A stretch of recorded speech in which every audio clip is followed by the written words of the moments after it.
up, babes? I know. We have been waiting for this video and it is here, okay? Now, I know that I have quite a few newbies here, so welcome to Sunflower Gang. Now is a great time to subscribe if you have not already. As you guys can see, I am starting off with freshly washed and blow-dried hair. If you guys want to see how I pretty much prep my hair, the wash, conditioning, that entire process, please let me know. I'll be happy to film that for you. It was actually time for a trim, but I needed to go ahead and get this video out. So, of course, I'm just showing you how I completely take this from being a normal quick weave to a versatile quick weave. And so this is the leave out area. I typically like to start with about an inch to maybe an inch or two of leave out around just the front section of my hair. And then, of course, I will go in and kind of determine, am I going to be doing a middle part? Am I going to be doing a side part? So the most important thing for any versatile, whether you're doing side or middle part, is going to be the perimeter. So you definitely want to make sure that you take your time there. I ended up leaving about 2 inches from the middle part of leave out. So I knew that I was going to be wearing this mostly in like a middle part. You guys will see that it ends up being able to be flipped over to the left and the right. But if you guys are looking for more of a deep left or right part, let me know, because I'm very excited to actually show you my method for doing a side part. So I haven't done one in a minute. I did do one with clip-ins, which was very, very similar, except of course my hair was actually left out everywhere. So let me know if that's something you guys want to see.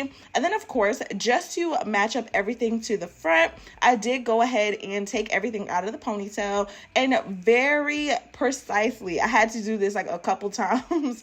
I had to make sure that the leave out was even on both sides. And if you guys do need some help, don't be ashamed to ask someone. Now, I am noticing a little bit of breakage in the nape area. If you guys are like me, more than likely that is an area that you also struggle with. So I would love to kind of share some of the tips and tricks that I've been using to kind of help manage that. It's honestly just because of me, to be completely honest. I wear a lot of ponytails. I usually will have my hair in some type of hat with a puff, a curly ponytail in the back, my own hair, whatever, but I love to do buns. So that is my toxic trait, all right? I gotta get better with that. But obviously, typically I'll like to use like a castor oil, and I make sure to take those ponytails out at night. So that's what I've been doing to kind of combat it. Now, obviously, I like to pretty much get the hair out of the way. In some videos, you guys will see that I will go ahead and pre-straighten my hair before actually installing the weave, but this is just for the braid down part.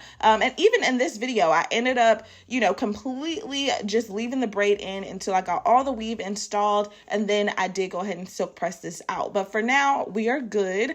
And the best thing is, this is a kinky straight texture. So if you guys are nervous about what your hair will look like over time, Chrissy, how am I going to blend my hair?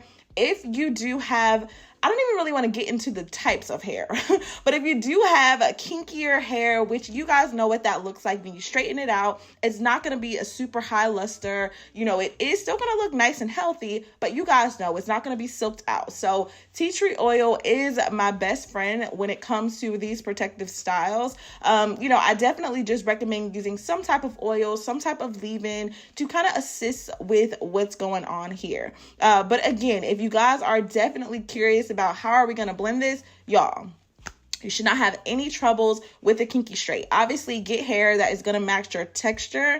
And, if you decide to do this with curly hair and your texture matches whatever curly hair you use, even better. But this is more of a, I want to say fall inspired hairstyle, just because if you guys are afraid of the heat and you really don't want to have to deal with, oh, my edges or my hair is getting super poofy, I get it, right? So do what you have to do there. Now, of course, for the actual braiding, I did decide to do maybe about a ½ inch of braids. Now for this, you guys have so many different options.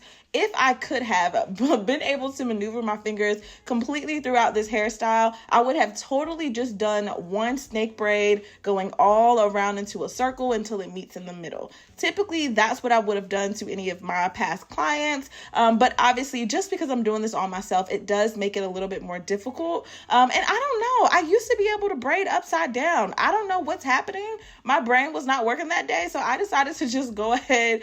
Well, obviously it's working, but you get what I mean. queen. Like, I decided to just go ahead and do the flip up, where of course you start one cornrow going downward, and then you literally flip it up to be braided inside of the other braid. So if you guys need to run that back, don't be ashamed, okay? Run it back as many times as you need to just really perfect the braids. The goal is to have everything laying as flat as possible so that when we do decide to put the cap on, install the actual sewing, whether you're doing a sew-in, quick weave, crochet, you want everything to be flat and seamless. You do not want really, really chunky braids. And this will be easier if your hair is shorter than mine. So if you do have longer hair, you will want to make your braids a little bit smaller. But the goal is what you do on one side, you will do on the other. So you guys see, I'm actually using a mirror to kind of go back and forth just to make sure that all of my parts are really matching up appropriately. So this did take me about 30 minutes just to kind of run through. And so not too much time. Again, if you are a beginner and you need an even more step-by-step how to cornrow your hair, you guys, I've been trying to do that video for so long.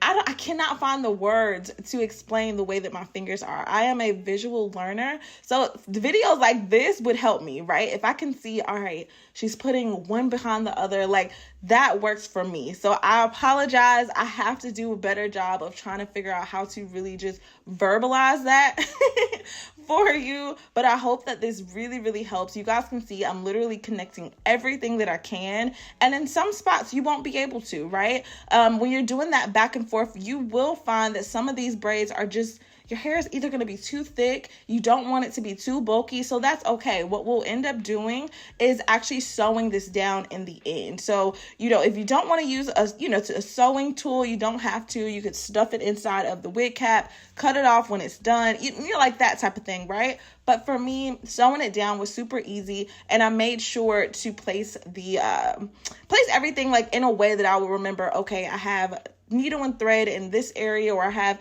thread in this area. So super easy. So yes, you guys can see I was deciding like, can I connect this in this way?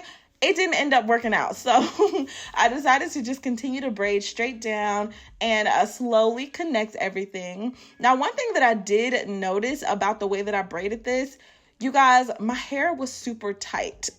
So if you are one of those people that's like, I want less tension, you may just have to braid your hair a little less tight. I mean, obviously you want the style to last. If you were going to be using this braiding pattern for a sew-in, you absolutely want this to last longer than 2 weeks. If you're going to be doing a quick weave, I know that they can be stretched to about a month, but for me, a quick weave is literally just that. I'm not going to be wearing it for longer than 2 to 3 weeks, which I didn't in this case. So, you know, to each his own, do what you can do. The purpose of these types of videos is to save you money. So if you guys are learning to do this at home, obviously you do have the flexibility of taking styles out, putting them in a little bit more than you would if you may, be paying for them. So I hope that I'm helping there, just because I know it's getting really, really expensive to get some of these styles that used to cost $50, $60. I remember my first quick weave was literally, I think $40. Was it $40?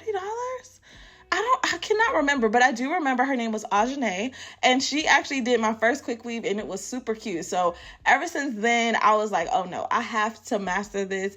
I literally started doing hair probably around age 8 or 9, just doing like my brother's braids. He actually taught me how to cornrow. So he knew how to do a plait, obviously from like my grandma. I guess she taught him. And so he ended up teaching me, not even really knowing how to do a cornrow. He's like, just plait the hair and just start grabbing pieces. And so with that concept over time, it helped me learn how to braid. So my braids used to look raggedy. I had to figure out the parting and all that. But over time, you guys can see I got better. So practice really does make perfect. And so, yes, you guys can see I'm still connecting. It got a little bulky in this area. So I was like, am I doing this right? Okay. Yeah. So it ended up working out though. The braids were still pretty small, still pretty smooth. I just had to double check because I was like, all right, so we can't connect anymore in this spot at all. So there is that. All right. And then, of course, now that I'm kind of in that middle section, obviously, I'm still just maintaining the same size going throughout. You don't really want to switch it up. Now is not the time to switch up what you're doing. Don't get so distracted with having so many other like loose braids. Like I said, we're going to pin those down with no problem. But yeah, and I don't know if you guys know this or not, but I started working in like a hair salon. It was called Torlondi's out in Covington, Georgia. Y'all, I know, let's not talk about it, okay? But anywho, that's where I got my start. And literally I just was sweeping floors. I got the chance to be in this program called the Teen Work Program. And so I was 14 at the time, they allowed me to come in, kind of learn the tips and tricks, and then cosmetology was actually offered in my high school. So even better, you guys, I was getting in trouble so much at home for missing curfew because I was practicing doing sew-ins, braids.